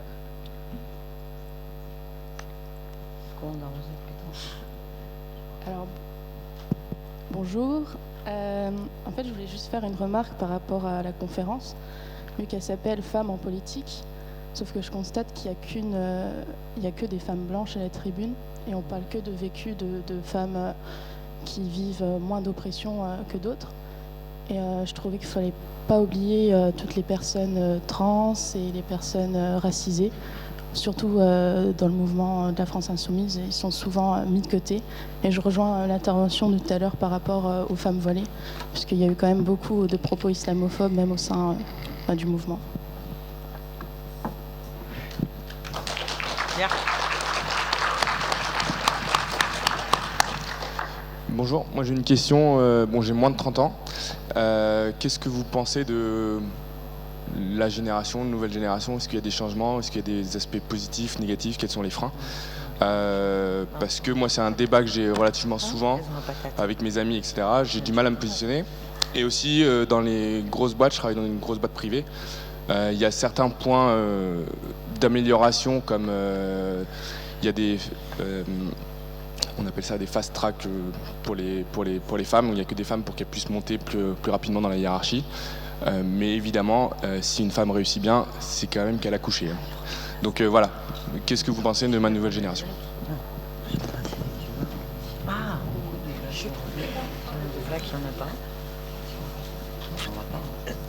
Oui, moi je voulais reparler un petit peu de ce qu'a dit Daniel sur un outil qui me semble assez important quand même dans notre façon de militer, c'est les cadres non mixtes. Moi je me suis beaucoup retrouvée dans ce que vous avez pu raconter chacune. Moi j'ai commencé à militer dans une organisation syndicale, l'UNEF. Depuis je suis devenue conseillère municipale sur une grosse agglomération. Et en fait tout ce que j'ai pu entendre là, c'est des choses que moi j'ai vécues, mais que mes camarades femmes de différentes générations ont pu vivre. Et il y a un truc moi qui m'a beaucoup permis de dépasser un petit peu l'incorporation de la domination patriarcale, de me croire moins autorisée pour parler ou parler de manière plus concise, d'incorporer réellement ce qu'on attend d'une femme en politique, c'est-à-dire d'être discrète et de faire des tâches un peu dans l'ombre. Moi, c'est les cadres non mixtes dans les organisations où je suis passée. C'est pas une fin en soi, c'est vraiment un outil, mais qui permet réellement d'une part de libérer la parole des femmes, de se sentir plus autorisées, de prendre la parole, de pas être face à des hommes qui nous la coupent, parce que réellement, il suffit de regarder dans les réunions qui coupe la parole à qui, et statistiquement, c'est assez clair, c'est les hommes qui coupent la parole aux femmes, et les femmes le font beaucoup moins, même si évidemment il y a toujours des exceptions. Mais en tout cas, ces cadres non mixtes permettent d'une part de libérer la parole, mais aussi ensuite de devenir vraiment une vraie force, parce qu'on se rend compte réellement qu'on n'est pas seul dans ce qu'on vit, qu'on est toutes concernées par les mêmes oppressions, et qu'ensemble, en fait, on est plus forte. Alors c'est assez simpliste de dire ça, mais n'empêche que ça permet ensuite de s'organiser à une petite échelle. Je sais pas, par exemple, quand il y a des tâches à prendre, où souvent on se dit, quand on est en cadre mixte, on laisse souvent les hommes aller prendre les tâches, mais si avant on a un petit peu réfléchi aussi entre femmes en se disant il y a des tâches réellement on n'apparaît pas, on peut peut-être en discuter un peu en amont. Et par contre, j'insiste sur le fait que c'est pas du tout une fin en soi. Le but c'est pas à la fin d'avoir des cadres non mixtes tout le temps, mais c'est réellement un vrai outil. Et je fais le lien avec les interventions précédentes aussi pour les personnes notamment racisées, parce que c'est aussi un vrai problème dans les organisations de gauche, pour les femmes d'autant plus. C'est des cadres qui permettent de libérer réellement et d'autoriser les femmes de parler entre elles pour ensuite être sûres d'elles pour aller s'exprimer dans des cadres collectifs mixtes. On réagit. Vas-y. Alors je vais répondre vite fait pour laisser après la place à mes camarades, copines, tout ça. Dans le désordre, je suis tout à fait d'accord avec ce qu'il vient de dire, les réunions non mixtes, mais pareil, la parité, c'est des outils. Simplement, les outils, justement, il faut s'en saisir. Ça, c'est une bonne idée. Savoir par ailleurs que réunion non mixte, mais ça existe depuis que les femmes sont féministes, même avant que le mot féminisme existe. C'est-à-dire que sous la Révolution française, les femmes, elles ont compris très vite qu'il fallait faire des associations de femmes, parce que quand elles étaient dans les clubs mixtes, elles avaient du mal. Donc la société des femmes révolutionnaires, elles étaient qu'entre femmes. En 1830, quand les femmes créent la Voix des femmes, il n'y a que des femmes. En 1848, il n'y a que des femmes. Les suffragettes, il n'y avait que des femmes. Le MLF, c'était non mixte. Donc c'est vieux comme le féminisme, la réunion non mixte. Simplement, maintenant, on appelle ça réunion non mixte. Mais en fait, c'est très, très ancien. Je sais plus, il y a eu une question sur comment faire dans les partis. Moi j'ai fait donc un bouquin sur... mais moi je traitais tout, effectivement, quand je traite tous les intrus, donc je traitais les racisés, les femmes, les homos, enfin tous ceux qui n'ont pas une place dans un monde politique qui depuis des décennies, voire des siècles, a été façonné par des hommes blancs, riches, hétéros. Et en fait ça a laissé des marques très fortes, et c'est très très dur en fait de trouver sa place dans un monde qui a été façonné depuis si longtemps pour correspondre à une norme qu'on appelle parfois universelle, mais en réalité, cet universel, il est masculin, blanc, riche, hétéro, effectivement, sans handicap, tu rajoutais, c'est vrai. Et ce qui, en travaillant là-dessus, on se rend compte que d'un parti à l'autre, les solutions sont très variables, et que ce qui est très important, c'est développé dans les parties des formations. Plus on forme les gens, évidemment, l'idéal, ce serait que ce soit fait en amont à l'école, hein, mais bon, ça, quand tout ce qui peut se faire avant comme travail pour dégenrer et puis pour ouvrir à l'école, et on ne va pas dans ce sens-là, hein, parce que là, je regardais avec... ma copine Laurence Decoq, les programmes scolaires qui s'annoncent en histoire, on se recentre sur un roman national qui n'est pas bon du tout pour ouvrir sur le monde. Hein. Donc il faut faire des formations. Je pense que ça, c'est un truc très important. Alors, sur la question des femmes voilées, moi, j'ai aucune responsabilité, quoi que ce soit, à la France Insoumise. Donc, j'ai pas de position en tant que France Insoumise.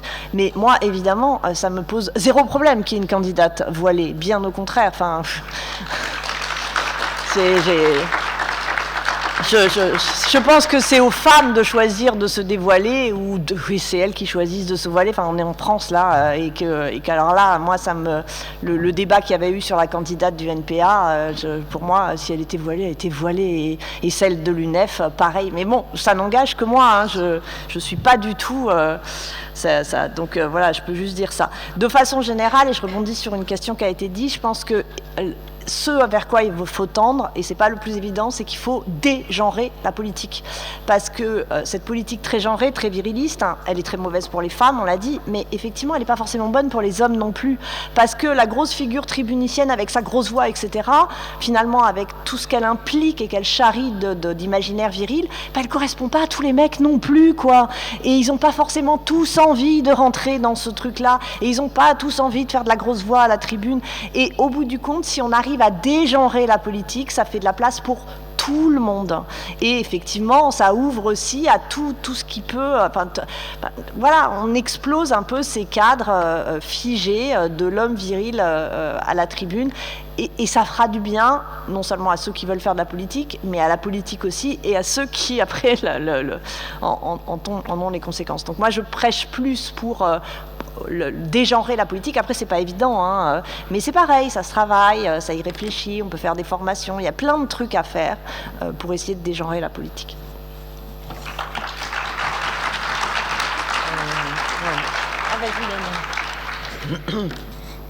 Oui, alors il y avait pas mal de questions. La première sur la question des violences faites aux femmes que tu as posée, je crois que c'est toi qui avais commencé là-dessus. Il y avait deux aspects. Il y avait sur la question des violences et du sexisme et comment il peut s'exprimer aussi en politique. Et puis il y avait la question d'être solidaire avec toutes les femmes en politique, me semble-t-il. Je pense qu'il faut être conscient que les violences faites aux femmes, il n'y a aucune raison que dans la France insoumise, il n'y en ait pas. Et d'ailleurs, il y en a. Voilà. Il n'y a aucune raison pour qu'il n'y ait absolument aucun violeur dans ces amphis potentiellement, ou agresseurs sexuels. Bon. Donc il faut le regarder en face et en être conscient et faire en sorte qu'on développe vraiment l'écoute, la bienveillance pour que l'une d'entre nous qui pourrait à un moment donné être victime à quelques degrés que ce soit de sexisme, de violence sexiste ou jusqu'au viol, eh bien, soit en situation de confiance pour s'en exprimer et pour en parler et pour pouvoir aussi que nous on soit bien informés pour pouvoir accompagner. Après, jusqu'à la plainte en justice, l'accompagnement aussi psy parce que ça peut être nécessaire. Enfin, je veux dire, voilà, pas pour que nous on gère tout en interne, c'est pas ça ce que je veux dire. Bon. Mais ça veut dire qu'il faut aussi qu'on soit clair. Que les violeurs et les emmerdeurs de ce type-là, à tous les degrés, comprennent qu'ils sont non grata et qu'ils seront déconnectés de la plateforme immédiatement quand ces choses-là arriveront. Point. Et ça, c'est important d'être cash là-dessus et qu'il n'y aura pas d'omerta et il n'y a pas d'omerta à la France insoumise. Voilà. Et ça, c'est important qu'on se le dise. Quelle que soit la mauvaise pub que ça peut faire dans des journaux, eh bien, on s'en tape. On n'accepte aucune omerta. Et c'est important d'être clair entre nous là-dessus.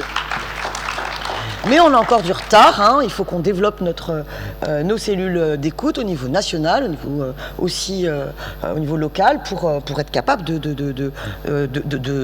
d'affronter cela, parce que c'est voilà, c'est vraiment pas simple, voilà. Et puis évidemment, espérer qu'on soit capable de faire en sorte qu'il n'y ait plus potentiellement de violence dans la France insoumise, quand même. Hein, voilà. Bien, ceci étant dit.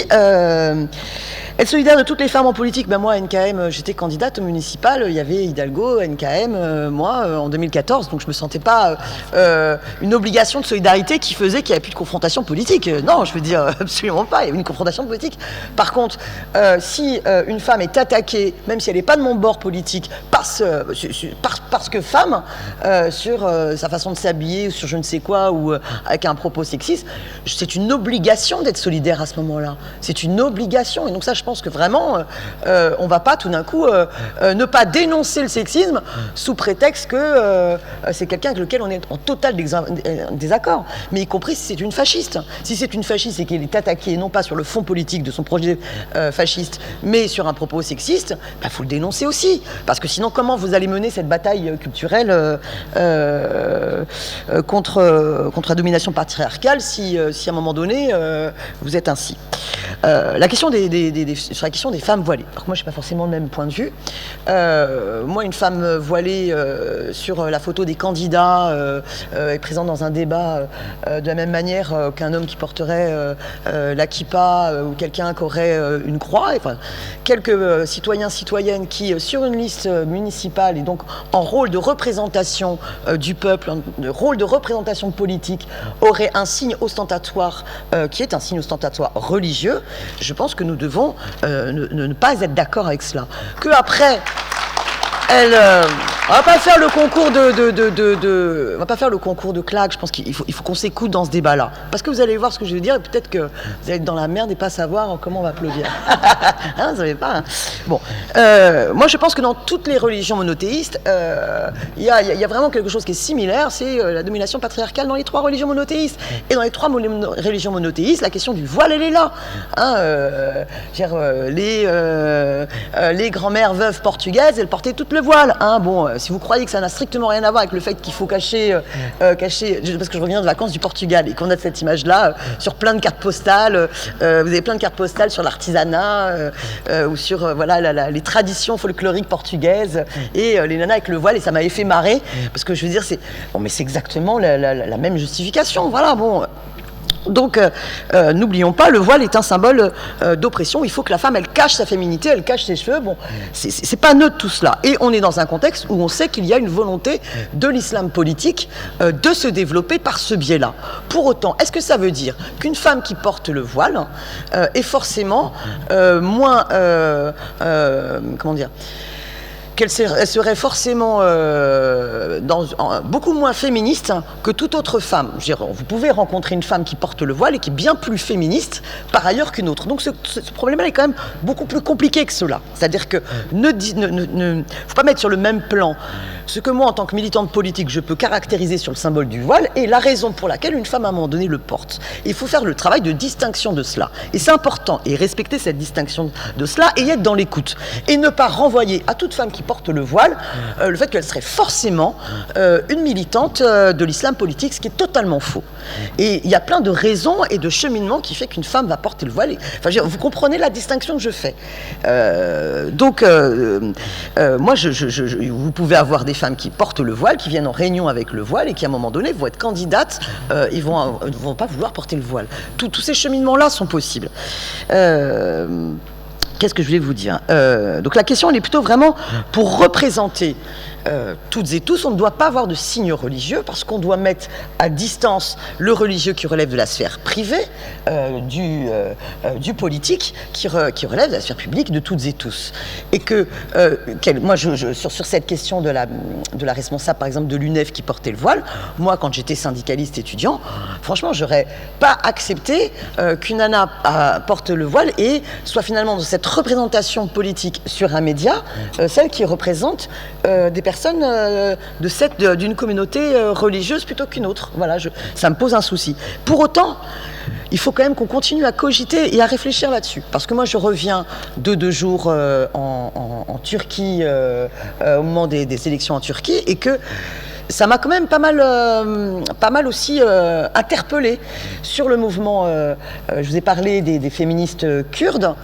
Les féministes kurdes, la question féministe, c'est le point de départ. La situation en Turquie, elle est vraiment particulière. Ceux qui ont porté la laïcité, le mouvement kémaliste, était un mouvement nationaliste, autoritariste, et qui disait c'est les interdits du voile pour tout, pas simplement à l'école parce qu'on estime qu'il faut préserver le libre arbitre et mettre la religion à l'écart. C'est l'interdiction du voile dans la rue. Enfin, je veux dire, c'est une oppression en termes de politique complètement hallucinante, puisque vous avez une interdiction totale, donc c'est pas du tout émancipateur. La laïcité émancipe, mais pas celle-là. Voilà. Et puis, elles doivent combattre également l'islam politique, que ce soit l'islam politique de Erdogan ou que ce soit celui de Daesh. Et elles ont le féminisme en point de départ, et pourtant, vous allez avoir des candidates qui portent le voile, et que ce soit le voile kurde traditionnel, il a, à mon avis, les mêmes sources. Et donc, j'en ai discuté avec elles, et elles sont dans une démarche qui est de dire oui, on souhaite qu'elles le retirent tous. D'ailleurs, on était très fiers quand vous avez les femmes guerrières qui ont réussi à libérer celles qui étaient séquestrées par Daesh. Vous vous souvenez de ces images où elles arrachent le voile et elles se fument une clope de manière... Bon, je sais, il faudrait que j'arrête de fumer, c'est pas spécialement le symbole de l'émancipation que de fumer une clope, mais vu leurs interdits, les interdits de Daesh, c'était ça que ça représentait, quoi. Et elles disent... Finalement, on fait plus par la force de cette image-là et par tout le travail, l'accompagnement et le fait qu'on dise, voilà, les femmes, elles doivent pouvoir se battre, utiliser des armes autant que les hommes. Et parce qu'elles se battent autant que les hommes, elles sont en capacité d'être candidates et d'être mères. Et on organise la parité dans toutes nos instances. Et puis, s'il y en a qui portent le voile, c'est pas grave. Nous, ce qui compte pour nous, c'est le processus qui s'enclenche. Donc, vous voyez bien qu'en disant cela, moi, je laisse quand même néanmoins, avec tout ce que je vous ai dit au début, les choses ouvertes. Ce que je veux dire par là, c'est que je veux bien qu'on se convainc et qu'on évolue dans nos positions. Mais alors les uns et les autres. C'est-à-dire que sur ce débat-là, il faut s'écouter en respect. On peut être en accord ou en désaccord, écoutons-nous en respect et n'en faisons pas un tabou. Voilà.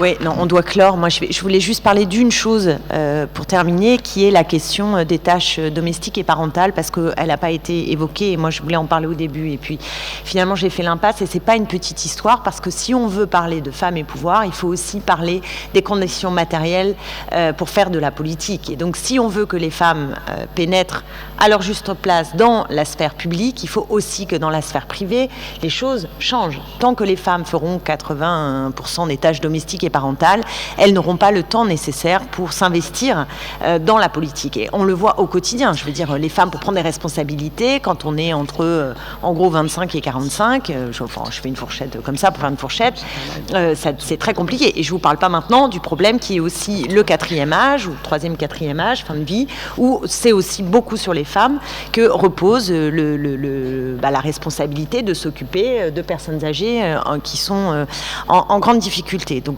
ça, c'est une question politique. Et ce qui me frappe, c'est d'abord que ce sujet n'arrive pas du tout à être pris à bras-le-corps. Ça paraît un truc marginal, voire non politique.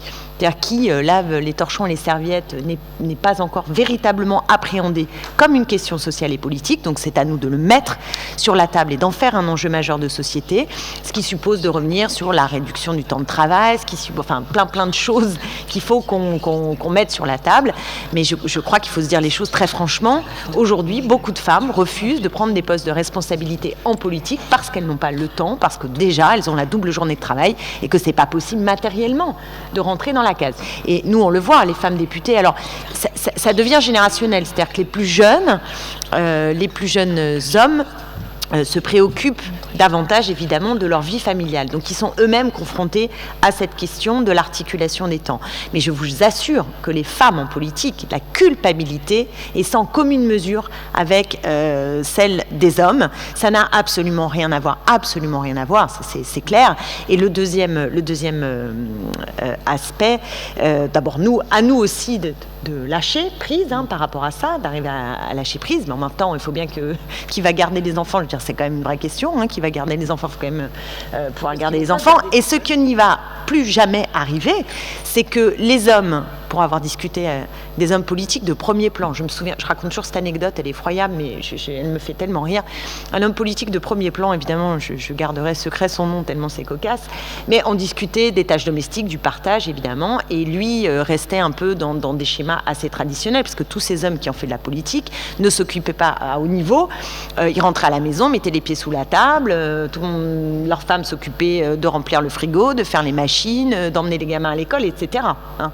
Bon, et encore aujourd'hui, vous avez des hommes politiques de premier plan à qui vous dites, bah alors, comment ça se passe? Oui, non, mais je fais des trucs, si, je fais ça, etc. Et j'insistais, moi, sur la charge mentale. La charge mentale qui, quand on fait de la politique, on voit bien comment ça prend la tête du matin au soir, mais il faut, au milieu d'une réunion, ne pas oublier à prévenir la babysitter que je sais pas quoi, avoir mis le matin les 2 € pour le théâtre bidule, bon, je veux dire, Et je me souviens de ce moment-là. Ah oui, parce qu'il comprenait pas ce que c'était que la charge mentale dans la discussion. Je lui dis, bah tu vois, la charge mentale, c'est faire une machine avant que tu te lèves le matin, il n'y a plus de chaussettes, acheter du dentifrice avant de ne pas trouver le dentifrice, tous ces trucs-là. Ah oui, non, ça je fais pas du tout. Et c'était un cri du cœur. Non, mais le cri du cœur était génial. Ah oui, non, ça je fais pas du tout. Voilà, tu fais pas du tout ça. Quoi. C'était honnête. Mais non, mais c'était sympa, tu vois. Mais je me suis dit, c'est tellement sympa. Voilà, toi tu fais pas du tout ça. Mais là, on reviendra pas en arrière. C'est-à-dire que même nous, moi j'ai un mec, c'est filmé et tout. Enfin bon, il le sait, mais littéralement exemplaire, hein, franchement. Non, mais exemplaire, rare, etc. N'empêche que je fais beaucoup plus que ce que toute une série d'hommes font. C'est-à-dire, il en fait plus que moi, ce qui est déjà, voilà, mais il ne fait pas autant, c'est-à-dire que je prends quand même une part. Et donc, la situation qu'ont connue les hommes, les femmes ne la connaîtront pas. Les femmes ne connaîtront pas une situation dans laquelle on rentre, on met les pieds sous la table, littéralement, tout est fait, tout est pris en charge. Au mieux, on a la situation, et d'ailleurs, logique, où le mec fait un peu plus parce qu'il estime que toi, tu as pris des responsabilités, etc. C'est le mieux qu'on puisse trouver.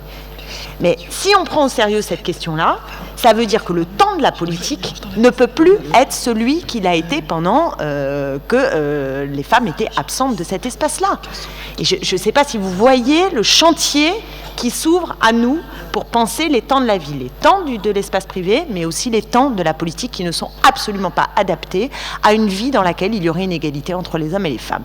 Et bien moi, je dis que cette question-là, c'est pas une petite question, et dans nos réflexions, il y a les enjeux de représentation, les enjeux des temps de parole des uns et des autres, et tout ce qu'on a raconté, mais il y a aussi une question proprement matérielle, c'est la matérialiste que je suis qui revient des choses, voilà, mais il y a une question proprement matérielle et que celle-là, il va falloir se la coltiner. Et on peut terminer donc en chantant l'hymne des femmes. Ouais. Et juste avant de chanter l'hymne des femmes, comme Daniel l'a dit, justement, les débats sont ouverts à la France Insoumise. Et par exemple, moi, j'ai pas du tout la même position que Daniel sur, par exemple, les femmes qui portent le voile. Mais comme elle dit, justement, tout est ouvert et on doit avoir des discussions. Et maintenant, on peut chanter l'hymne du MLF. Alors, qui a encore de la voix qui peut commencer là?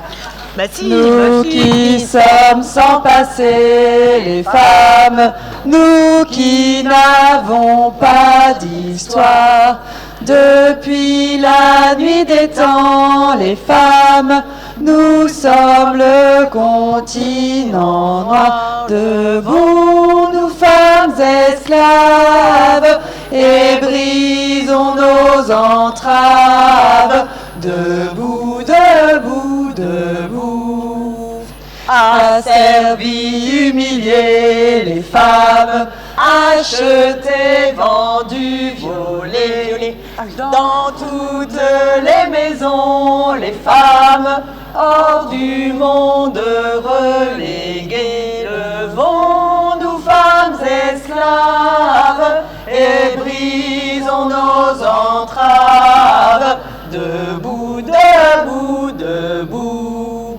Seules dans notre malheur, les femmes, l'une de l'autre ignorées, ils nous ont divisés, les femmes, et de nos sœurs séparées. Levons-nous, femmes esclaves, et brisons nos entraves, debout, debout, debout. Le temps de la colère, les femmes, notre temps est arrivé. Connaissons Reconnaissons notre force, les femmes, découvrons-nous des milliers, levons-nous femmes esclaves et brisons nos entraves. Debout, debout, debout, reconnaissons-nous les femmes, parlons-nous, regardons-nous. Ensemble on nous opprime les femmes, ensemble révoltons-nous. Levons-nous femmes esclaves et brisons nos entraves. Debout, debout, debout.